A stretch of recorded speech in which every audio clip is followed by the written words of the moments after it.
was very uneventful, and uneventful is good. I don't know about how you guys feel, but I'm good with uneventful. So I was looking through my stuff.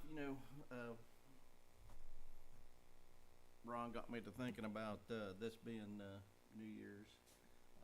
And what do people normally do on New Year's? Well, people in the secular world, we often hear all these New Year's resolutions that everybody's making.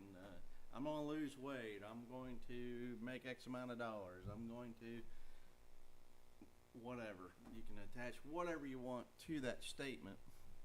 So as the New Year's begins, we're reminded of the fact that we are 1 year closer to many things.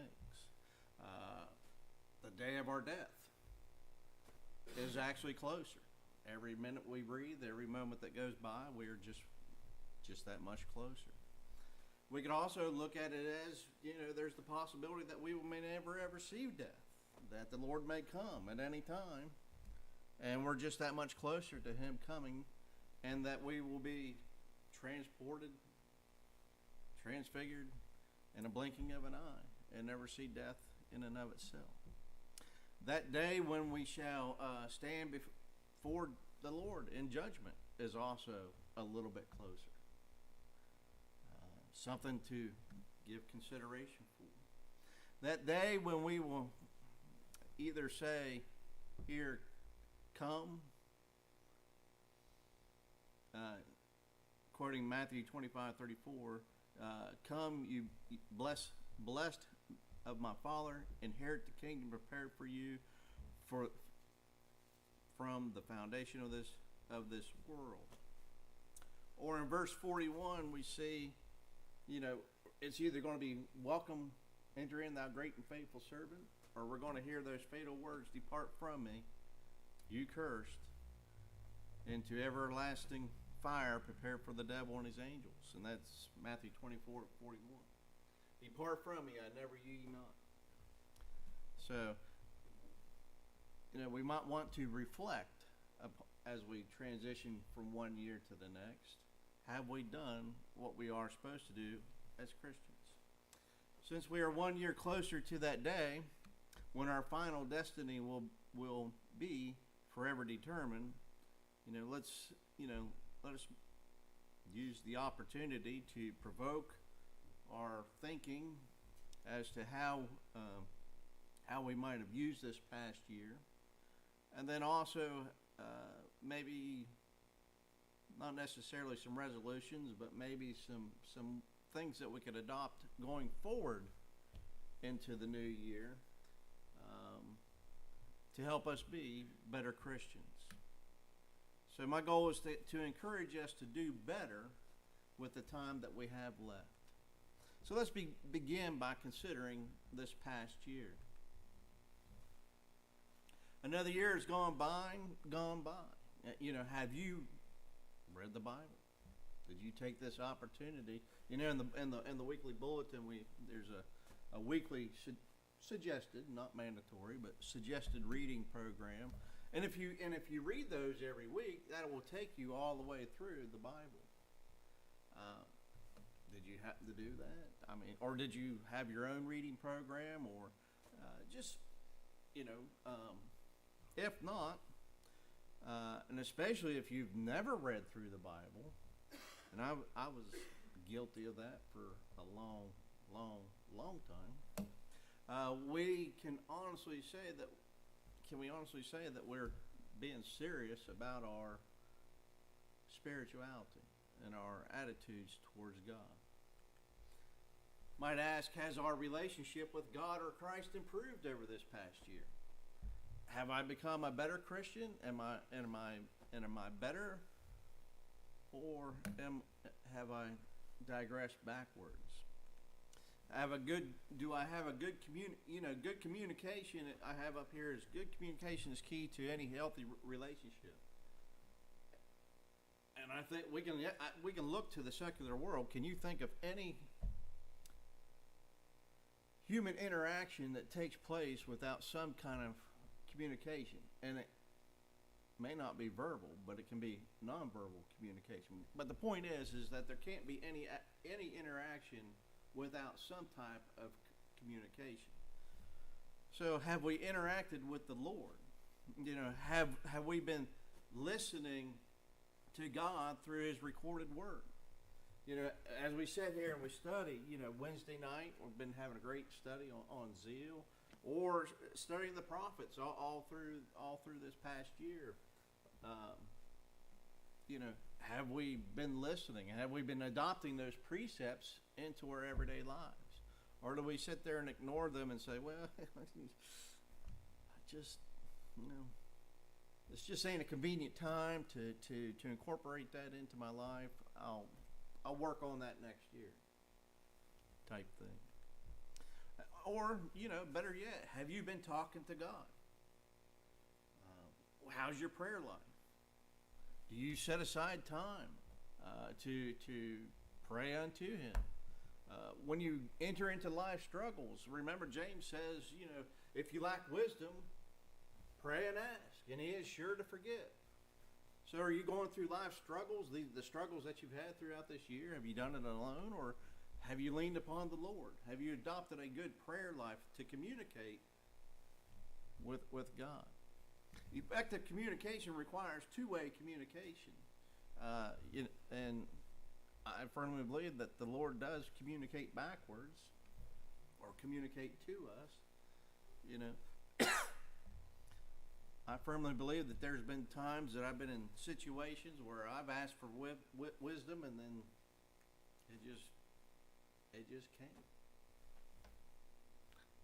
How exactly it works, I can't tell you that, but it does work. And have your prayers increased or decreased over this past year? Have you leaned upon the Lord more? Have you grown spiritually? And I think I think there's a correlation between our spirituality and then how much praying we actually do. So has your prayer life increased or has it decreased? That's not for me to know.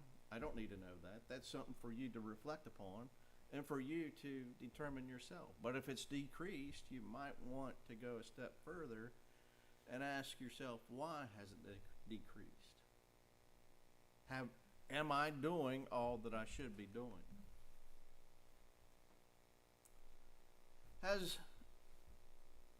That's our relationship with the Lord and our communication with the Lord.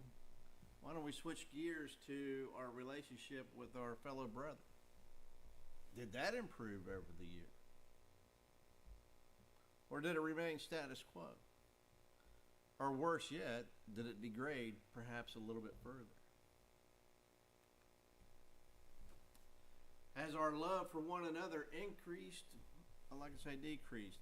1 Thessalonians chapter 4, verses 9 and 10.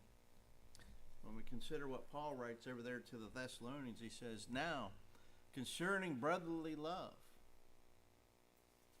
you have no need for anyone to write to you, for you yourselves have been taught by God to love one another.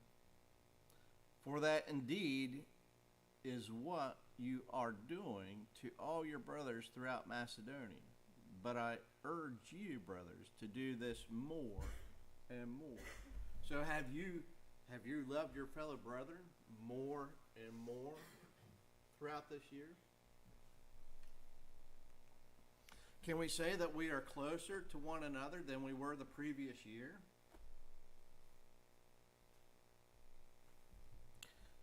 I'll be honest, for some of you, that's a big no for me, and shame on me.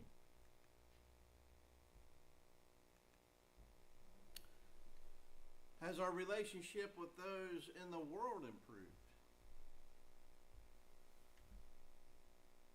Have we let our light shine, if you will? Have you made progress this year in developing a meaningful relationship with people in the world? And why would we want to develop a meaningful relationship with people? Well, Jim, you sit up there and you preach all the time saying that we need to not be part of the world, but we are in the world. What do you want from us? Well, how do we influence others to come to God? That's the point of developing that rapport, that relationship with somebody.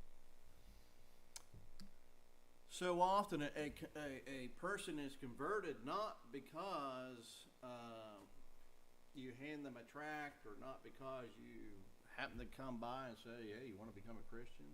It doesn't work like that. I suppose for some that it does. Sometimes there's people that are curious that just walk through the door on their own and want to find the Lord, and that does happen. But I firmly believe most often that it happens that we develop a relationship with somebody. And through that relationship, we strengthen our bond, of mutual likes, dislikes, camaraderie, if you will. And at some point, we begin to share the gospel with them. And we show that we are genuinely concerned about them. And if that relationship is developed correctly, then that individual, I've seen it over and over, will respond by becoming a Christian themselves. But that can only happen if we develop, again, a meaningful relationship. We're not selling the gospel, we're sharing the gospel. Or, in our self-reflection, are we just like most neighbors today? We don't interact with one another. At best, we might, when we're checking the mail, say, hey, Bob, how you doing? Good to see you. How's the kids? Good. All right, we'll see you next week. That type thing. Living next door, but never really getting to know one another. That's kind of the way that things happen these days.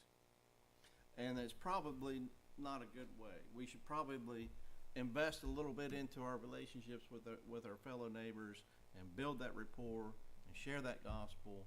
And hopefully, again, it's not for us to give the increase. We only plant the seed. God will give the increase. But are we sowing his seed? Philippians chapter 3, verses 13 and 14 reads, Brethren, I do not count myself to have apprehended. But one thing I do, forgetting these things which are behind and reaching forward to those things which are ahead, I press forward towards the goal of the prize of the upward call of God in Christ Jesus. So now we're talking about pressing forward. We're going to transition from reflecting upon the past and on how we dealt with this past year. Perhaps in the Air Force, it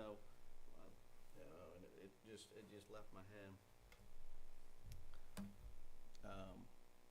There were so many buzzwords that were developed, tiger teams and all kinds of things. But it was lessons learned. Every time we did a major inspection, anytime we did a major movement or a major project or whatnot, we would come together as a team afterwards and reflect upon how well we did, and we would try to capture our successes so that we could repeat those the next time we entered into the same type of mission. And then we'd also reflect upon the things that we failed at so that we could look and focus in on those processes and hopefully develop them for when the next time so that we might do better. So, that's kind of what we're trying to do here to encourage tonight. Have you taken the time to reflect upon this past year to look at your successes and your failures?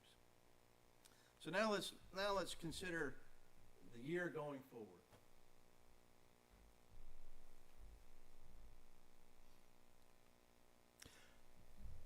Maybe we can resolve to draw nearer to God in Christ. Maybe as we self-reflect, maybe we haven't been as good as what we ought to have been as Christians. Perhaps we haven't quite dedicated ourselves. We can dedicate a little bit more. Maybe we can start by developing or adopting a Bible reading plan. There's some great software out there and some great apps. You don't have to use the bulletin. You can just go out and download it. You can actually Google and say Bible reading plan, and you'll find more than you'll ever want to probably even look at. But the point is that we need to start somewhere. And so why not start this coming year in adopting such a thing? We need to strive to be more diligent in our prayer life. So why not begin by praying tonight before you go to sleep? Or make it a point. Leave a note. Leave a sticky note. I know I used to leave sticky notes on my mirror because when I brushed my teeth, I would always look up, and then there'd be that sticky note. Oh, that's what I got to do this morning. So leave yourself a sticky note. Whatever reminder that you need to do in order to remind yourself to develop these habits, because that's what we're trying to do, is develop new habits, godly habits, if you will, so that we can be better going forward. When it comes to our brother, resolve to become closer, to develop that rapport, that relationship.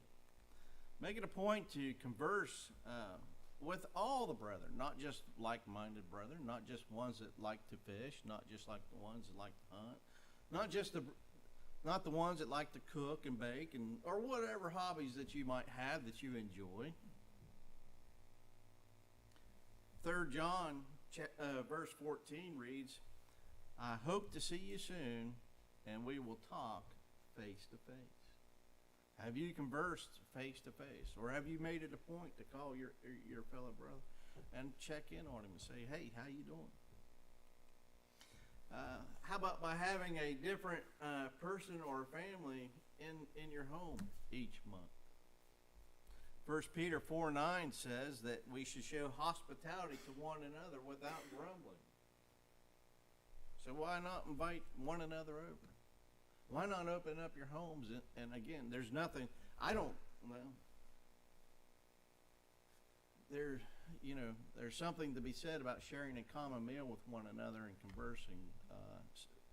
Heads of state do it.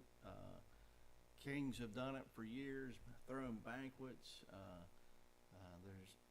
So why not extend some hospitality, invite a fellow brother over, have a meal, and sit there and develop that rapport.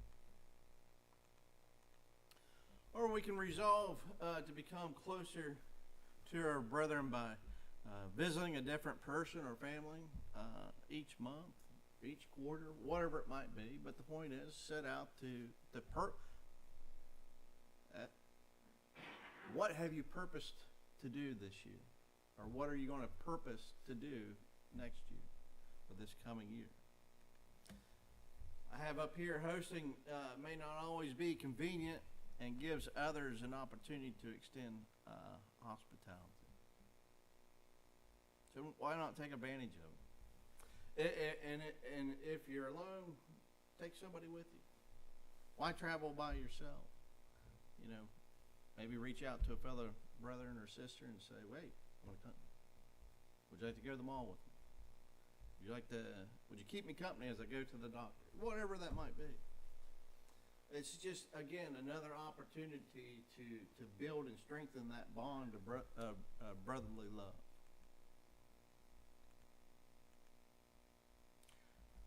And then we should resolve to get to know our neighbors, our co-workers, those that are lost in the world. By having one new neighbor or a co-worker, again, invite them into your home each month. Why not? Or by visiting Galatians 6:10, I didn't put it in my notes, but I believe is to do good unto all men.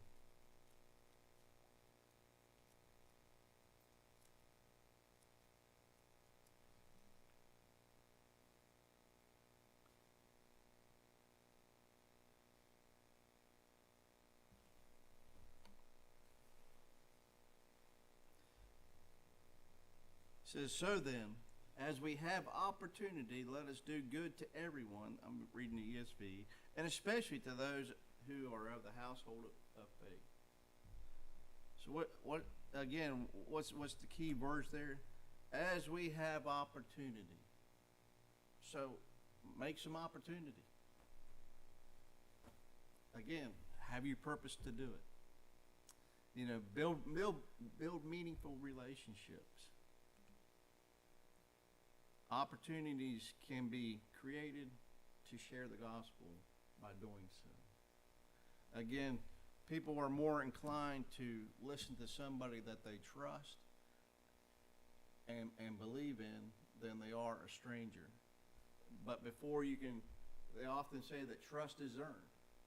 So you have to build that relationship in order for them to have that trust. But once they realize that you have their invested interest at heart, and that you're genuinely concerned, and that they probably are a believer of God, but they just don't know what to do with it. I think the last poll was there's still about 80% of American society that believes in God. But yet we're just a small sample, not even 1%, that's in the Lord's church, if you will. So there's a lot of prospects out there. And the only way we can garner those new souls, again, is by developing that relationship with them. So this was just a short lesson to reflect again upon the past year. What have I done? Have I done it well? If not, can I do it better? And then, what am I going to do in this year going forward? In these areas of concern, can I do better? What can I resolve to do to strengthen me as a servant of God?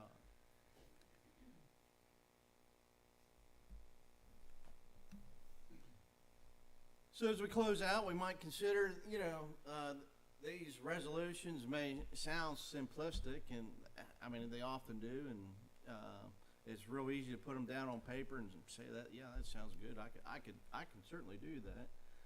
But saying it and doing it is two different things, is it not?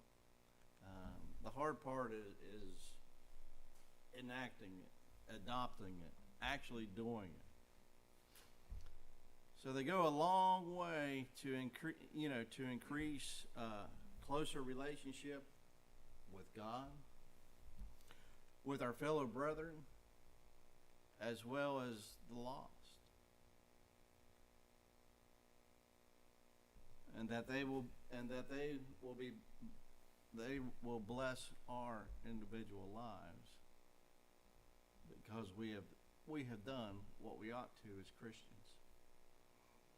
and be a blessing to the church and the community if we do our jobs right as Christians by developing these relationships, God, brethren, and everyone else.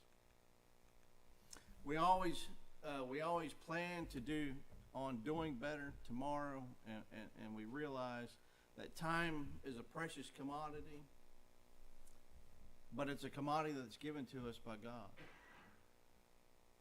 James says that time is but a vapor. It's like a mist. It's here, then it's gone. And it's continuously depleting away. So that needs to be carefully redeemed, if you will. And that's what Ephesians chapter 5, verses 15 to 16. Are you redeeming the time? Why not redeem the time going forward this year and develop those good habits? Develop yourself a little bit better as a Christian so that the Lord's church might increase. So if you're subject to the gospel call, as we extend it, the gospel call is an opportunity for you to respond to these commandments, especially the commandment to make oneself right, to call upon the prayers of the church. We use Simon the sorcerer as a prime example. Simon tried to buy the gift of the Holy Spirit. He wanted to be able to do what Peter did, and offered him, hey, how can I get that? How much do you want? Watches. And Peter rebuked him. You can't buy this. Satan has put you up to this. You need to pray and ask for God that you're not condemned for your evil thoughts. And he was so shaken up and so concerned that he looked to Peter and said, "Would you pray on my behalf?" And there's no doubt that Peter did pray on his behalf. So why not call upon us to pray on your behalf, just as Peter prayed on the behalf of Simon the sorcerer? So that's what the gospel call is all about. You know, perhaps you need the prayers to the Lord. Perhaps you need some wisdom. Perhaps you need forgiveness. Why not call and why not have all of us pray on your behalf? If you're subject to the gospel call in any shape, form, or manner, let it be known as we stand and sing songs to be chosen. Rescue the perishing, care for the